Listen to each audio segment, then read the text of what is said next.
Nongeye kubaha ikaze inshuti bakuzi ba Pilot News TV. Nyuma yaho M23 irasi ibirindiro bikomeye cyane bya FARDC byari ku kibuga cy'indege cya Kisangani Bangoka, ibirindiro bya birimo intwaro zikomeye cyane zirimo indege z'intambara ndetse na drones ku kibuga cy'indege cya Kisangani Bangoka, nk'uko dukomeje kugenda tubigarukaho.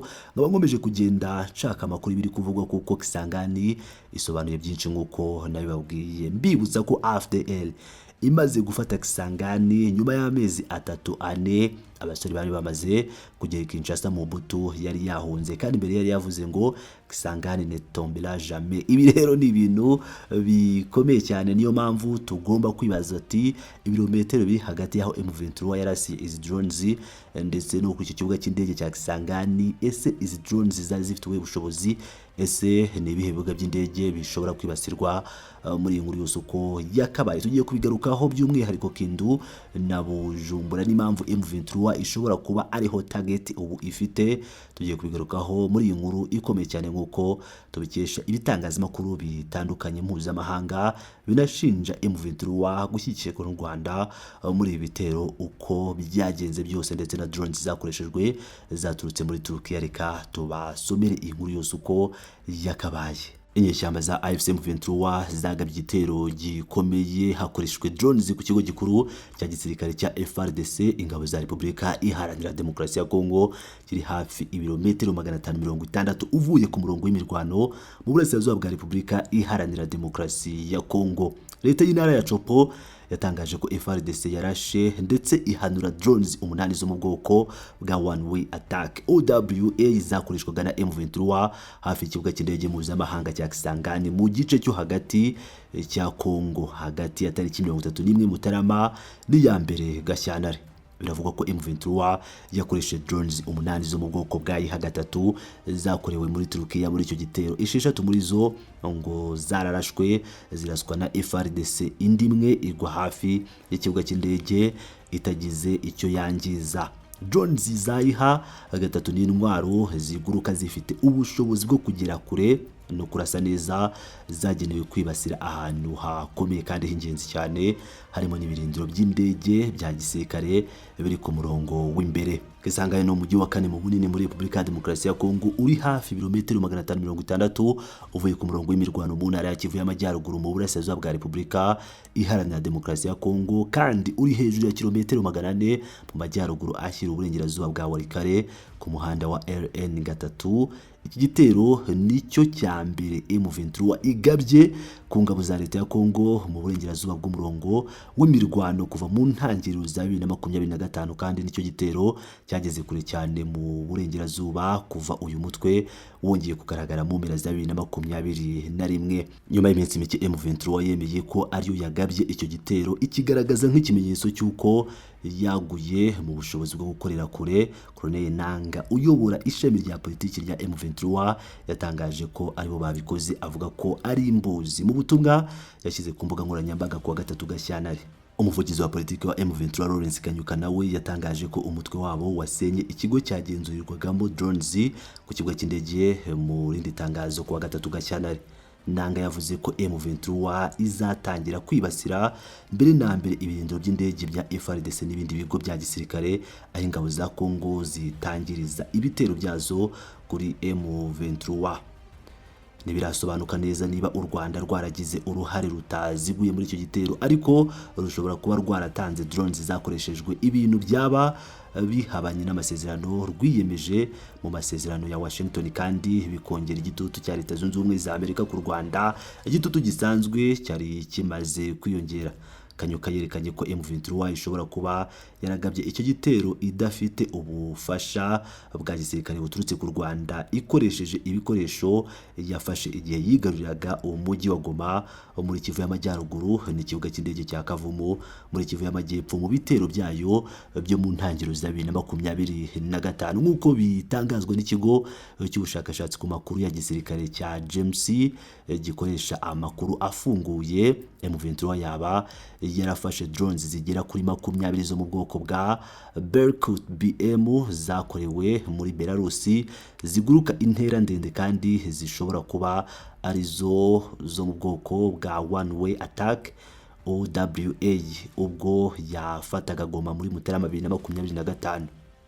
Drones za Berkut BM nazo zifite ubushobozi bwo kugera kure ariko zikoreshwa cyane mu kwibasira intego zihutirwa mbere yuko zihindura aho ziherereye. CTP yasesenguye mu mpera za 2025 ko bishoboka cyane ko M23 yakoresheje intwaro n'ibindi bikoresho byinshi bya gisirikare yafatiye Goma mu bitero byakurikiyeho. Ikibuga cy'indege cya Kavumu muri Kivu y'Amajyepfo cyari ikigo cya FARDC cy'imbere cyagenzurirwagamo drones mbere yuko M23 igifata muri Gashyantare 2025, ariko bivugwa ko cyarimo gusa drones zo mu bwoko bwa medium altitude long endurance. Nyinshi muri zo zari zarahagaritswe gukora muri 2024 atari drones za OWA. Mbere y'ibi M23 yari isanzwe ikoresha drones no za quadcopter ziguruka intera ngufi zituritsa suicide drones, no kuvuga ngo zo zirituritsa mu bitero byayo kuri FARDC, ariko ntabwo zari zifite umusaruro ukomeye.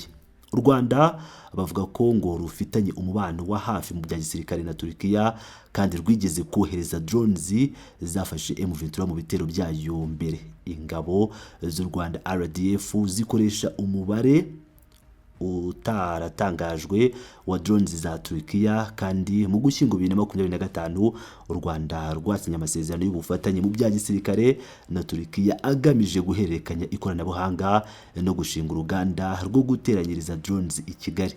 Umuryango w'Abibumbye watangaje inshuro nyinshi kuva mu ntangiriro za 2024 ko u Rwanda no kuvuga ngo RDF yakoresha drones zitwaje intwaro mu gushyikira ibitero bya M23. Igitero cya M23 ku mujyi wa Uvira mu ntangiriro za 2025 nacyo cyaranzwe no gukoresha drones zituritsa n'izindi zifite imirimo myinshi. U Rwanda rwarenze ku byo rwiyemeje mu masezerano ya Washington byo kutazagira uruhare, kudashyigikira cyangwa kuduhorera ibikorwa bya gisirikare mu burasirazuba bwa Repubulika ya Demokarasi ya Kongo ubwo rwafatanyaga na M23 mu gitero cya Uvira. Leta Zunze Ubumwe za Amerika zakomeje kongera igitutu cya diplomasi ku Rwanda kubera uruhare bashinja u Rwanda mu gukaza umwuka w'intambara no kutubahiriza ibyo u Rwanda ngo rwiyemeje mu masezerano y'amahoro kuva mu kwezi k'Ukuboza. Igitutu gikomeye cya politike cya Amerika ku Rwanda na M23 cyatumye ngo uwo mutwe usubira inyuma hagati muri Mutarama. Abayobozi bakuru ba Amerika barimo umunyamabanga wa leta ushinzwe ububanyi n'amahanga Marco Rubio banenze ku mugaragaro u Rwanda kandi bavuga ko hashobora kubaho ingaruka ku bayobozi bakuru b'u Rwanda kubera kurenga ku masezerano ya Washington, harimo no gufatirwa ibihano. Mu mpera za Mutarama u Rwanda na M23 bemeye ku mugaragaro bwa mbere ko bafitanye isano. Bishoboka ko bari bagamije kugerageza kugabanya igitutu cya demokarasi cya Amerika. Leta Zunze Ubumwe za Amerika n'umuryango mpuzamahanga bari bagaragaje by'umwihariko impungenge ku ikoreshwa ryiyongereye rya drones zituritsa n'izigaba ibitero mu gihe cy'igitero cya Uvira.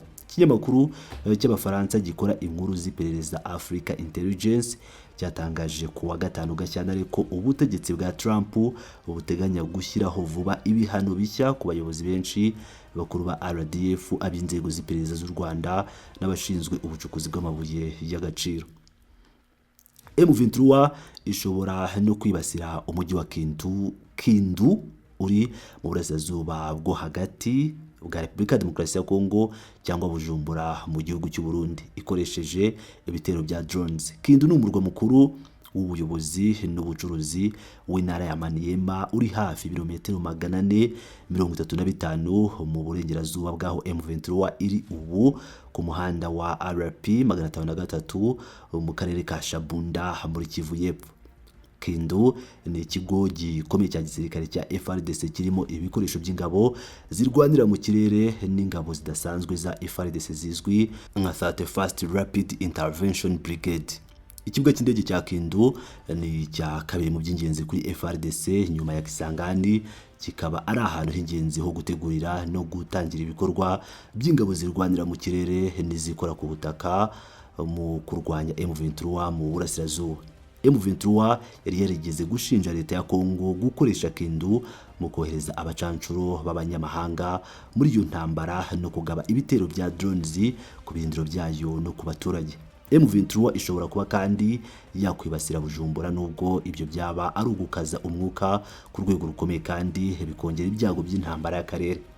FARDC yakoresheje ikibuga cy'indege cya Bujumbura kiri hafi kilometero 26 mu burasirazuba bwa Uvira mu Burundi mu kwimura intwaro no kugaba ibitero byinshi by'indege kuri M23 n'imitwe iyishyigikiye muri Kivu y'Epfo mu gihe cy'amezi menshi. Uburundi ni umufatanyabikorwa ukomeye kandi ushoboye wa FARDC mu kurwanya M23 n'indi mitwe iyishyigikiye. FARDC yongeye kwigarurira Uvira nyuma yuko M23 isubiye inyuma hagati muri Mutarama, kandi kuva hagati mu Kuboza yagabye ibitero byinshi by'indege bikomeye ku birindiro bya M23 n'imitwe iyishyigikiye mu misozi iri hejuru ya Uvira. Bimwe muri byo bivugwa ko byatangiraga bigatangira i Bujumbura.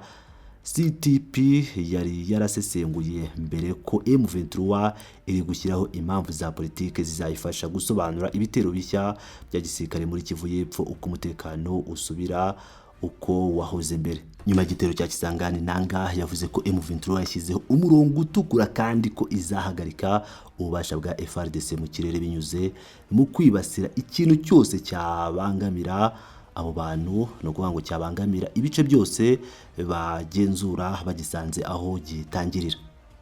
Igitero cyagabwa ku Burundi cyashyira mu kaga umutekano w'akarere kandi gishobora gusenya imbaraga zari zashyizwe mu kugabanya amakimbirane hagati y'u Rwanda n'u Burundi. U Rwanda n'u Burundi nibo bahanganye mu burasirazuba bwa Repubulika ya Demokarasi ya Kongo, kandi buri ruhande rufata iri hangana n'ishobora kugira ingaruka zikomeye ku mutekano warwo bwite. Mu ntangiriro za 2025 M23 yari yahagaritse igikorwa cyayo cya mbere cyo kumanuka yerekeza mu majyepfo ku mupaka w'u Burundi muri Kivu y'Amajyepfo, nyuma yuko u Rwanda n'u Burundi bumvikanye ku buryo bwo kwirinda guhangana. Ibintu byagabanyije ibyago by'intambara yakwaguka mu karere hagati y'ibihugu byombi mu gihe gito. Icyakora umubano w'u Burundi n'u Rwanda wagiye urushaho kuzamba buhoro buhoro muri 2025.